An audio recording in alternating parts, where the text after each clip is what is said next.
তোরা আজকে গাছ নাকি থাকিস তোরা আজকে খালি গাছ নাকি থাকিস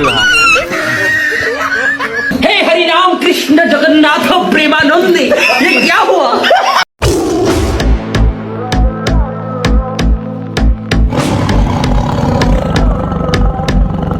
এতদিন ধরে বললে আবাদ করো মই কোনোদিন মোরে আবাদ এরকম হয় নাই কোনোদিন এরকম মোর আবাদ হয় নাই এই বিয়ের কেমন মতো তাই আবাদ এমন হয় মোর পটল বলে ধরে না বলে জ্বালা বলে আইছি না ডাল বলে বাড়ে না বলে আজকে পড়লে আজকে গাছ নাকি আজকে ইঞ্জেকশন দিয়ে আজকে পড়লো আজকে টাইম করি আজকে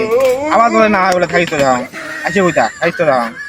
आई एम तो अबाक ये सब क्या देखना पड़ रहा है। আজ তোহাই দিম আজকে তোহাই দিম যেমন তুই মোটা হই না হয়েছে এত কষ্ট করো মুই তো খাই চাপটা করবে এইটা মোটা হবে তারপর যদি মোটা না হয় আজকে তোরা আজকে গাছ নাকি আজকে থাকিস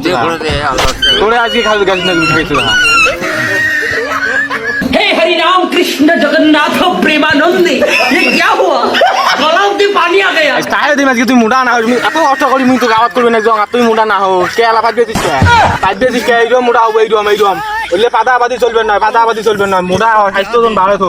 ওজন বাড়া তোর মনে করে 100 টাকা করে 1000 টাকা করে তোর মনে একটা ওজন 1.5 কেজি 3 পোয়া করে হয় সেই হিসেবে হবো এইরকম মোটা হবো কালকে তো নাই তো মোটা হবে নাইলে পটলের বাড়ি আজকে শেষ করে ফেলাম আজকে পটল বাড়ি আজকে শেষ করে ফেলাম আজকে ডিজাস্টার কম করে আবার দিস না তুই কষ্ট করো ওদের মধ্যে সারাদিন থাকা মুই তোর কাজ লাগাই না তুই